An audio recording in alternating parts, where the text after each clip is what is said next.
Well, hello and welcome to another edition of the E-commerce Evolution podcast. I'm your host, Brett Curry, CEO of OMG Commerce. And today we're diving into a topic that may, on the surface, give you a little bit of anxiety. It may cause stress to well up inside of you. But you also know that this is absolutely critical and critical for your success as we move forward. So we're talking about inventory management, and we're talking about practical ways to manage your inventory in the midst of supply chain chaos. Because this is one of the ways you make profit as an e-commerce business. If you don't get this right, even if everything else is doing wonderfully, like marketing and branding and conversion optimization, if the supply chain and inventory management is a wreck, you're not going to make the profits that you should be making. And so I'm delighted to welcome to the show an expert in this field, Miss Chelsea Cohen. She's the co-founder of So Stocked, and she's so stoked to be here. It's an inventory management software solution for Amazon sellers. But not only that, Chelsea is an Amazon seller. She runs her own store, and she runs a copywriting and listing optimization service and agency. And so she knows Amazon inside and out and is just a wealth of knowledge when it comes to dealing with your supply chain and inventory management. And so with that intro, Chelsea, thanks for coming on. Welcome to the show. And how's it going today? Yeah, thank you so much for having me. It's going great. Good. Well, we've got lots of good stuff to dive into. So we're going to talk about how do you improve profitability with supply chain, container optimization, carton optimization, some really advanced things. We're also going to be looking at, how to diversify your supply chain and how to really survive and thrive as we continue down this period of supply chain chaos. But before we do, I gave a quick intro, but would love to get kind of the 60 or 90 second intro from you about yourself, Chelsea. So how did you get here, and why are you so into inventory management? Sure. So I've been selling since 2014, recognized it as inventory as a major issue in my business, something that was really causing my margins to suffer. So I basically started asking around, what is everybody using? Everybody said that they had tried all the software out there. They'd gone back to spreadsheets, and I figured that was a stupid answer for us in our e-commerce and also entrepreneurship space. I figured someone's got to tackle it. It might as well be me. And so for the past 3 years, I've been exploring that, and I've been really diving deep into inventory. I've talked to hundreds of sellers as we've built out our platform and really built it out based on what Amazon sellers need, and found that not only was a software and a system not really put in place, but also the education side of things was not in place. And so I basically kind of stepped into that role and decided that I was going to become an Amazon inventory expert. And that's kind of where we're at today. It's been very much an interesting subject. I found it interesting, and I try to make it a little bit more interesting, a little bit less terror-inducing than it normally is. Yeah, and I think that this topic of inventory management, supply chain, for some people, they just light up, right? Some people love logistics. A friend of mine runs this massive warehouse for a big not-for-profit, so he can geek out on logistics. Some people can. Not everybody is wired that way. But right now, in this environment, everybody, regardless of whether you kind of skew towards the marketing side or operations side of your business, like you've got to master this, and I know everyone is interested. So I want to talk first about diversification. So, as we're looking at the current environment, we have to diversify. We can't be dependent on just one supplier or even one country in certain cases where we get our inventory from. So what should we be thinking about in terms of diversification, and what are some practical tips that you have? Yeah, so there are a couple of things. One is, where you're sourcing. Right now, there are moves into other places outside of just China. China's having various different challenges. They've got power curbing happening, which means that they're not allowed to access power for as long as they've been usually accessing power that's been being shut down. So the timelines are increasing over there. They've got material shortages. Yeah, and just a quick riff on that. I'm sure everyone's well aware, but I know some good friends of mine that are in the e-commerce space. They're talking to their factories in China, or another good friend of mine has an employee that lives in China, And yeah, some of these factories are working 4 days a week, right? Or 5 Yeah. days a week, or they've got no power at night. Or I've heard of some that are like buying huge diesel generators just to keep the electricity going at night when the government shuts it off. Which Right. is wild times. So that's increasing the time for things to be produced. Yeah. Exactly. Yep. And you got raw material shortages. There's a cardboard shortage, which is just kind of horrific. It's actually, we're seeing cardboard come through that is supposedly 7-layer cardboard, but is very, very thin. So the quality of cardboard is also wreaking havoc on people's inventory. So those are things that, you have to get your inspection company to inspect as well. So people are starting to move into other countries. Places like India and Mexico have great spotlights on them currently. India probably has a little bit more of a head start to Mexico in terms of the logistics. There are upsides and there are downsides, and I don't claim to be an expert in either of these countries in terms of sourcing by any means, but some of the upsides, labor is actually cheaper in Mexico than it is in China, which is interesting, and I thought that was fascinating to learn. Most people would not guess that, right? I didn't Yes. know that either, but it's super interesting. Yeah. Yeah, exactly. Yeah. So And there. guess what? No shipments, right? They just go right across Right. the border. You don't have to worry about the port of LA or Yeah. Seattle, and so. Interestingly enough, because I do have a friend who is starting to source in Mexico. I talked to him. He's actually living in Mexico now, and he thought that it was going to be a lot cheaper because you don't have to deal with that. But the cost was much higher than he expected, and it wasn't. He did run the numbers, and it wasn't nearly as profitable as he needed it to be. However, that was when he was trucking into Dallas. However, he found a warehouse on the border, right inside of the country, and then all of a sudden the numbers made sense. Nice. So you have to be creative and find creative solutions and figure out break down where do those numbers come from, why is it expensive, what legs of that transportation are most expensive and why.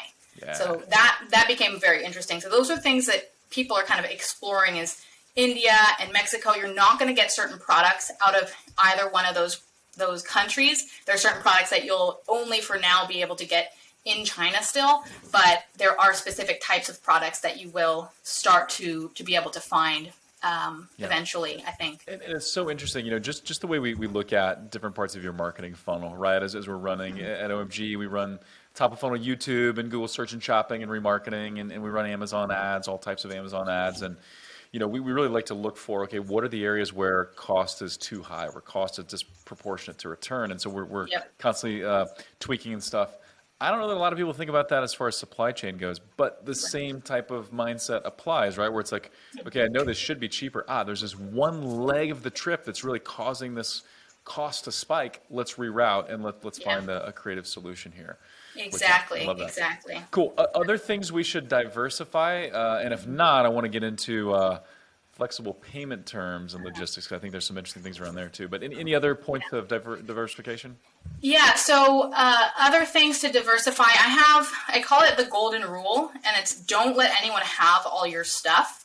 Yeah. When I talk to sellers and they tell me that they've stocked out, I ask them immediately, well, why did you stock out? What happened to your inventory? Where was your inventory? And most often it was that they put all their inventory on a boat and the boat's just sitting there, or that they put everything on a truck and Amazon hasn't checked it in. And there are reasons why Amazon is having problems with check-ins, which we could get into if the time comes. But the rule applies: don't let anyone have all your stuff. You have to have a backup plan. So if you're going to put everything in a container, you should actually be producing a little bit more than a container's worth, so that you have some inventory that you can air freight over only if you need to. You don't want to take on the expense if you don't need to, but you'll have your supplier keep that extra inventory and fly it over if you have problems at the ports.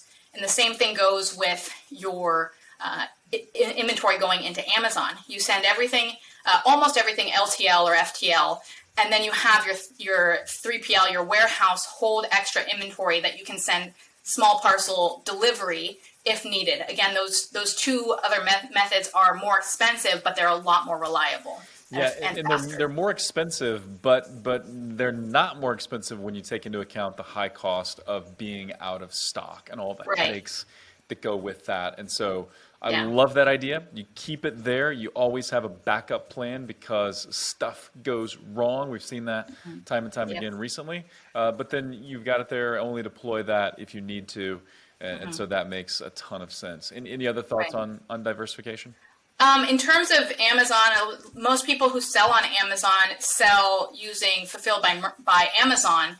Having a Fulfilled by Merchant option where it's not just that your inventory is sitting at a warehouse in cartons, but you have either an outside fulfillment center or maybe a fulfillment center attached to your replenishment warehouse, and being able to fulfill, you shouldn't be relying only on Amazon. As we've seen, the system is now broken. You can't only rely on Amazon to be your distribution center. Yeah, because what happens when Amazon says, can't take any more inventory right now, or I'm creating this stock limit for you, which I know we'll talk about that. Yep. And so, okay, that's brilliant. So have FBM set up as a backup, even if that's not what you use primarily.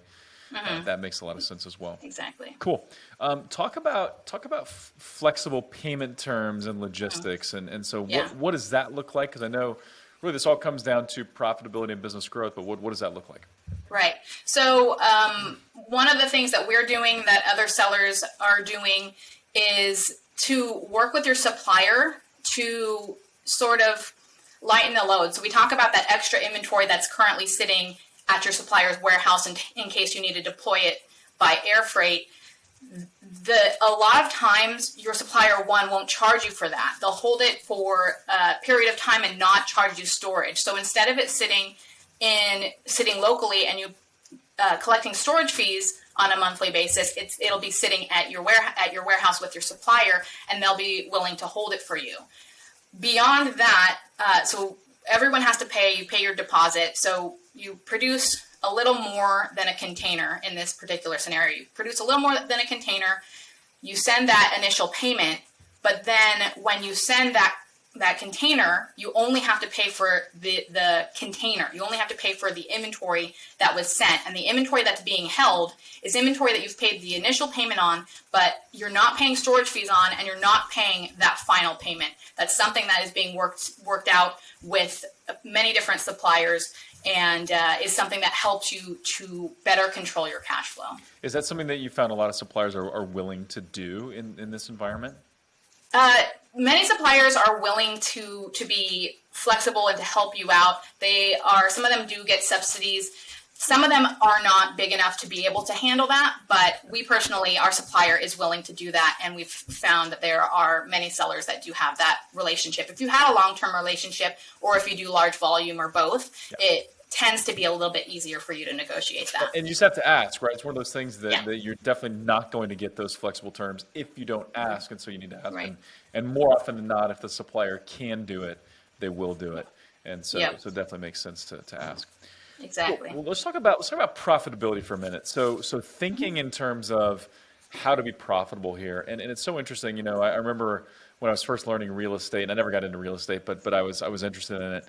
You know, I remember this saying that, hey, you make money when you buy the real estate, which good luck with that in today's inflationary real estate market. But I think in a lot of ways holds true for e-commerce as well, right? The profit is made on the sourcing and the production and now the supply chain, because if supply chain costs go up 3 or 4x, holy cow, now your profit is really suffering. So how do you optimize for profit right now, or what are some of your tips and suggestions there? Yeah, so we have the same thing. You know, you make money when you buy, and that's on the sourcing side of things.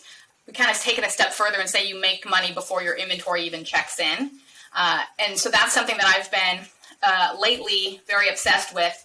There are things that are changing about how shipping works. Shipping costs started in 2020. Beginning of 2020 were $2,000 per container, are now pushing $10,000 per container. So that's an extreme hike in shipping costs. I even heard there's some periods of time, and you know, it depends on when you're listening to this, but I've heard containers being like $30K for a little while in some instances, and so it's just insane. Yeah, depending on where you're going. Right. Yeah, definitely. It's been crazy. So finding ways to kind of shave some of those things off and paying attention to what's happening. What are those new fees and there are new minimums, there are new maximums. For example, we had a particular product that we actually, by just changing the container, we were able to save 68 cents per unit for this particular product. And it was because, for one, our freight forwarder had some minimums. Their minimum was every container is going to be charged at least 12 kilograms, even if it's under 12 kilograms. So we had our cartons at 7.7 kilograms. So we're losing all of that money because we're being charged for weight that doesn't exist. And so there was that side of things. There was the weight fees that we were able to counteract by changing the carton size and putting more units per carton into that. But the other side of things, putting more units per carton, because everyone used to send to Amazon, and you didn't really have to worry about the third-party warehouse. Now you have this middleman that's charging you for every single thing that happened. They're receiving it, they're unpacking it, they're palletizing it, they're doing all of these things. And one of those things is called a carton pull, which means it's just handling the carton, and then carton labeling. Carton labeling is just slapping a label on a carton. But combined, those two costs can average you about $3.50, $3.60. And so when you put more units per carton, that particular cost gets dispersed over more units, and you're able to then save more. So that's one of those things where it's important to start looking at, can I optimize my cartons? And I'm actually currently in a spreadsheet right now building out a tool to be able to calculate these things. It's something that we built ourselves. For our business, we had to do that calculation and figured this is something that doesn't exist, that now needs to be developed, because the amount of money that someone can save is just extraordinary. Yeah, it's unbelievable. And it really is the death by 1,000 cuts on the cost side, but also the real creation of profits if you're able to start saving some of those little fees. Right. Yeah, there are other free tools that I thought would be good to mention. Some of them are free, one of them is paid, but in terms of there are other levels. So you have carton optimization, but then you have container optimization and you have pallet optimization. There's a tool called onpallet.com, and that will help you to build out a pallet. You need to remember that there are 6 inches that will be the pallet measurements. So when you're using the tool, make sure to include the 6 inches when you're following Amazon specs. And then the other tool is a container optimizer. It's called peer-to-peer. So peer meaning, where you drop out in the peer. water. Rather than peer-to-peer computers, a peer-to-peer in the water. Got it. Okay. Exactly. So peer-to-peer with the number 2.com/load calc, and it helps you to calculate your container. So those are some tools that people can use to help save them on costs across the supply chain. Nice. Love it. Very cool. So one of the things we're really trying to avoid here, and you've talked about this a little bit, where we've got inventory in a container, but we're keeping some that we need to air freight over just in case. But one of the things you want to avoid with inventory management is being overstocked, right? That's no good. At Amazon, they're going to charge you extra fees, and then you've got money tied up in inventory, whether you're financing that and then paying down the loan or whatever. Being overstocked is not a profitable move, but being understocked can be the death of a listing, or can really cripple your business. And so how do you find that balance of not running out of stock, but also not being overstocked? Yeah. So one of the things that you need to be able to do when you're trying to estimate is to look at your data in full. So, for example, we had Prime Day last year in October, but we had Prime Day in the normal time, which is July this year. So if someone were to try to project out October of this year using last year's data, they have this huge spike in sales, this 2-day sale, that could cause them to overestimate. So being able to analyze your data better, and it's difficult when Amazon doesn't give you all that data. They give it via the API, but they don't give it to you in your reports. So if you don't have a software that handles that data and it gets granular with that data, you need to start tracking some of these big sales events or some of these spikes that you see. Some people have a spike that happens just because someone at Martha Stewart found their product and listed it on a list of favorite things or something like that, and they get this huge spike in sales for that reason temporarily. So those types of things need to be tracked, those sales spikes, so that you're actually estimating properly. That coupled with being able to plan out your inventory paired with your marketing. So those are kind of some of the basics on why people tend to over order, is not analyzing their data properly. Nice. And then, what about, ways to prevent from going out of stock? And certainly an element there too is forecasting and understanding, but Right. but other tips there, because some of that is just dealing with Amazon as well. Yeah. So fulfilled by merchant is one of those ways. It's not, you're going out of stock in FBA, but you're not necessarily going out of stock. Your sales aren't stopping. So having that other distribution channel becomes very helpful. A lot of Amazon sellers right now are facing restock limits, and restock limits are wreaking havoc on a lot of businesses. They're a bit unpredictable, but there are certain things that we know can help to boost those. So not getting into what we call a restock limits cycle. This cycle of your restock limits, are such that you're having a hard time getting your inventory in, and then you stock out, and then your restock limits go down, and then it's then harder to continue to actually recover from that. Yeah, it's a downward spiral, so to speak, of like this restricting restock limits. And I hear this is hitting a lot of people. I know some very successful sellers, some big brands that you all would know of, that also have weird restock limits, right? Just based on some of these things. And so you and I were talking about, as we were prepping a few weeks ago, there are kind of 4 points, right, that impact your restock limits with Amazon. Can you unpack those a little bit and give us some tips there? Right. Well, I will make a little bit of a differentiator. There's restock limits, and then there's the IPI score. And so you have, it's really frustrating, but you have these two different factors, inventory factors that are battling. And most people don't, there are a lot of sellers that don't have a problem with the IPI score. The IPI score, it means Inventory Performance Index. And it's basically looking at how good are you at managing your inventory. And they're going to give you a score.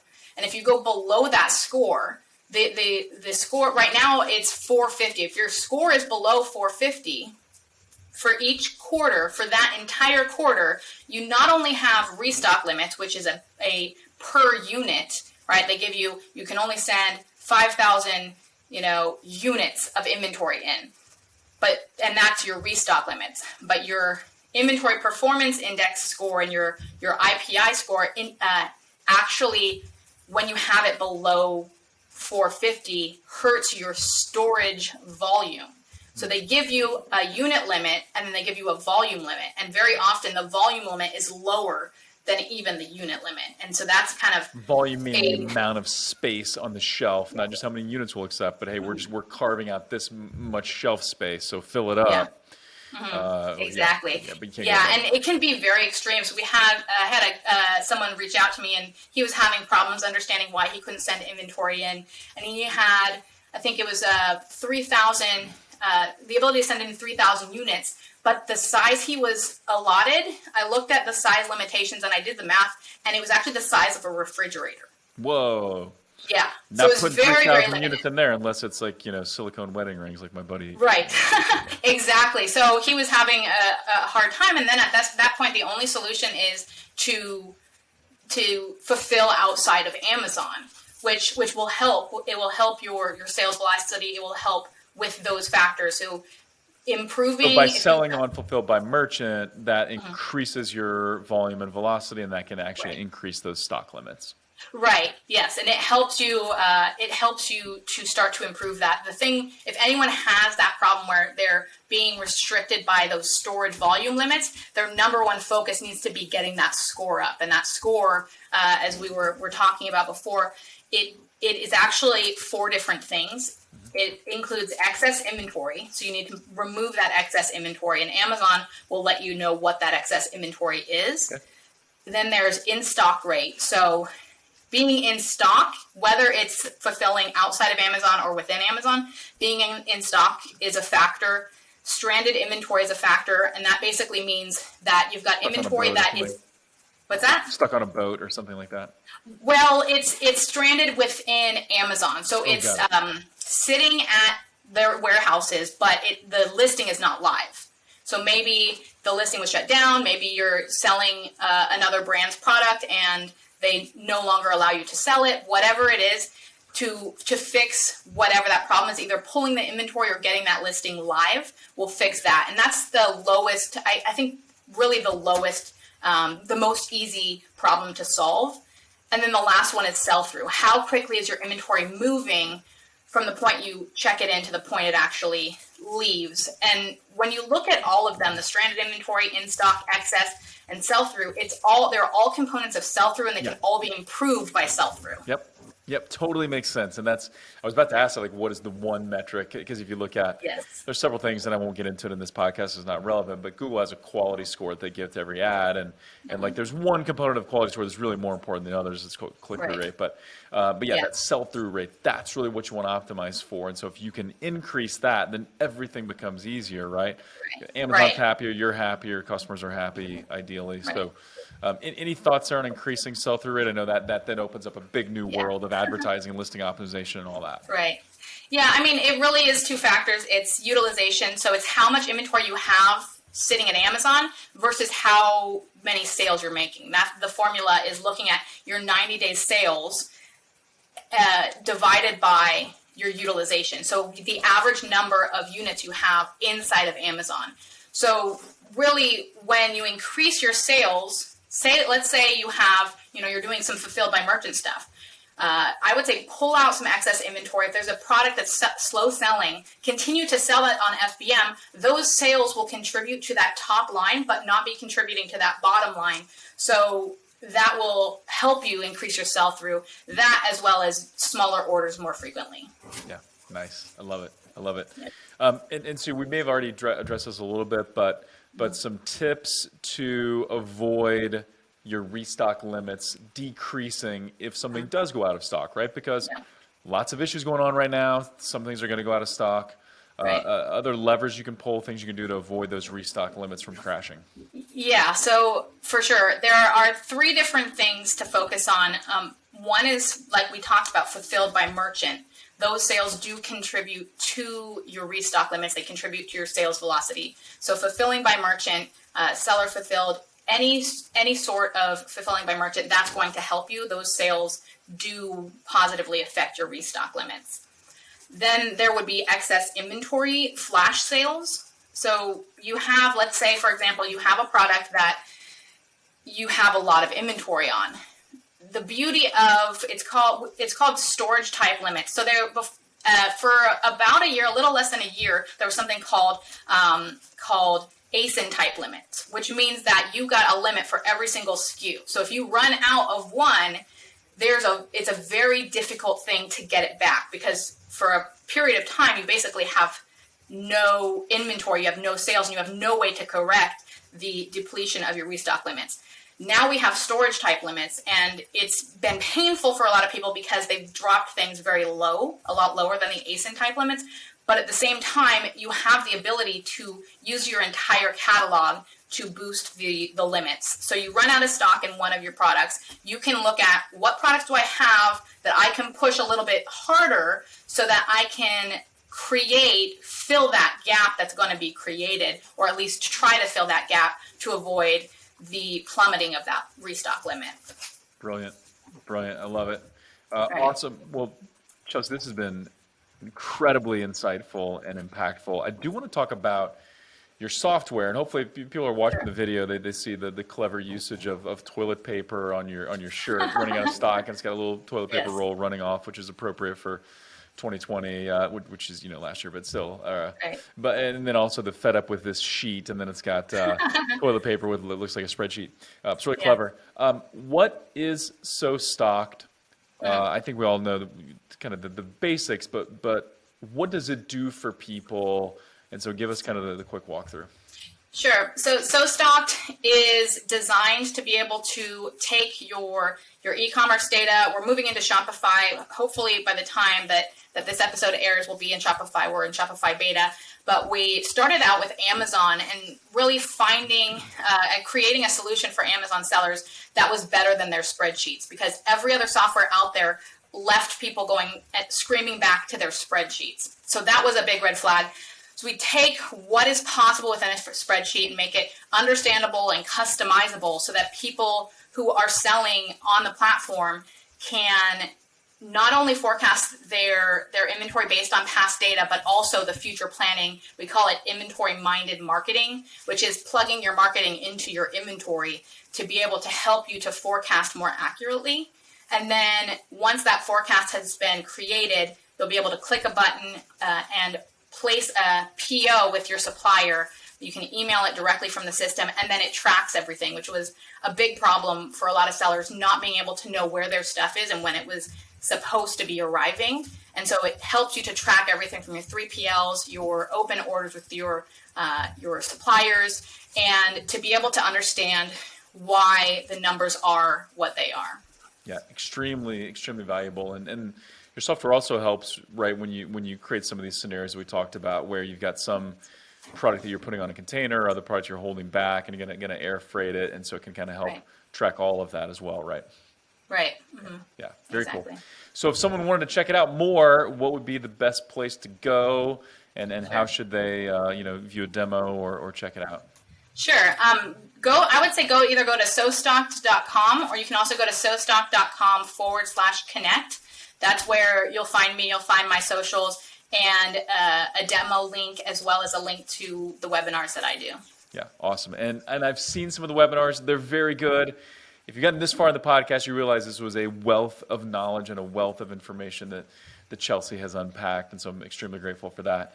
Any final tips? Any final tips, final thoughts, or do you have any bold predictions for 2022 and beyond as far as supply chain goes? Sure. I would say one of the final thoughts I like to leave people with that recently kind of opened my eyes was how much your vendors know and how much you need to use them as allies. We've been using them a lot as order takers. And what I mean by that is that we've got these 3PL warehouse owners and we've got these freight forwarders, and they're constantly shipping inventory across the planet and into Amazon, and they know more than we do. So we've got people who sellers usually go and they do Amazon, they do an Amazon order, and they send that order, the Amazon shipping plan, and they send that to their 3PL, and they say, "Go send my stuff." But that currently, it could change in 3 months. That currently is not the best way to send things. Your 3PL managers will know the best ways to send your inventory, the best workarounds, the best providers, the best companies. Right now, Amazon's really falling all over itself and really getting a lot wrong in logistics. So Amazon partner carriers are a little bit less reliable, and that's why people's stuff is not checking in. So talking to your freight forwarders, talking to these people and finding out and really picking their brain is extremely valuable. It's one of the ways that we saved all that money on the Carton calculators. We had our freight forwarder say, "Hey, the size is wrong. You're going to be charged extra." And so the conversations that I've had have just completely opened my eyes into how much we don't know. Love it. Love it. So play Nostradamus here. Predictions for 2022. What happens to supply chain? I don't think that it's going to. I think maybe it'll get a little bit better. I don't think it's going to get a lot better. Maybe we'll see things like the cardboard crisis and right, so some of those things. But it's going to get back to normal, like pre-pandemic normal. No, I don't think so. I think that we need to be prepared for it not to. I think that Amazon, personally, in that whole ecosystem, they say that restock limits are going away. I don't believe it. They have these other programs that they're rolling out. There are programs that are in beta for logistics, for supply chain, and also for storage and restock limits. But it's Amazon. They have been really not reliable lately, so I'm kind of waiting to see what happens, and I'm not ready to dip my toe in that pool. Exactly. Let's feel confident about that when we see it with our own eyes, rather than just hearing it. Yeah, and I've heard, and not to end this show on a doom and gloom note, but I've heard some people that know supply chain well say, hey, there's likely to be some Could be a strike at one of the ports, Port Yeah. of LA. Thank you so much. Because about every 5 years, they say the longshoremen like to strike out there in LA. So we could see something like that. Suffice it to say, things will continue to not be normal, and things will continue to be Right. challenging. That's why you need expertise like Chelsea provides, and that's why you need to really consider a tool like So Stocked if that's a good fit for your business. So check it out. Chelsea, this has been so much fun. Who would have thought that inventory management and supply chain and logistics could be this much fun and this enlightening? But you have delivered, pun intended, I guess. But thank you so much. Awesome. Thank you for having me. And you betcha. And as always, thank you for tuning in.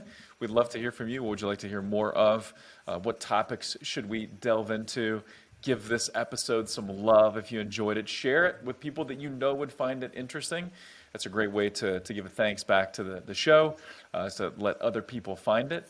Also, if you found this useful, we'd love that 5-star review on iTunes. That not only makes my day, but also helps other people find the show as well. And so with that, until next time, thank you for listening.